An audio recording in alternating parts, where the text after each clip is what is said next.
తరగతి గదిలో పాఠాలు బోధిస్తున్న ఉపాధ్యాయుని ఓ యువకుడు కత్తితో పొడిచి చంపాడు. తమిళనాడులోని తంజావూరు జిల్లా పట్టుకోట్టై సమీపంలో పట్టినం గ్రామంలోని ప్రభుత్వ మహోన్నత పాఠశాలలో చిన్న మనైకి చెందిన రమణి తమిళ ఉపాధ్యాయునిగా పనిచేస్తుంది. ఆమెను అదే గ్రామానికి చెందిన మదన్ కుమార్ అనే యువకుడు ప్రేమించమని వెంటపడుతుండగా అంగీకరించలేదు.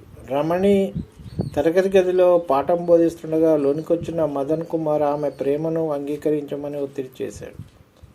అతన్ని మందలించడంతో వెంట తెచ్చుకున్న కత్తితో ఆమె గొంతు, కడుపు భాగాల్లో విచక్షణరహితంగా పొడిచాడు. గమనించిన సహా ఉపాధ్యాయులు, సిబ్బంది అతన్ని పట్టుకున్నారు. రమణిని చికిత్స నిమిత్తం ప్రభుత్వ ఆసుపత్రికి తరలిస్తుండగా దారి మధ్యలో మృతి చెందింది. పోలీసులు కేసు నమోదు చేసి మదన్ కుమార్ను అరెస్ట్ చేశారు. బాధిత కుటుంబానికి 5 లక్షల సాయం అందించాలని స్టాలిన్ ఆదేశించారు.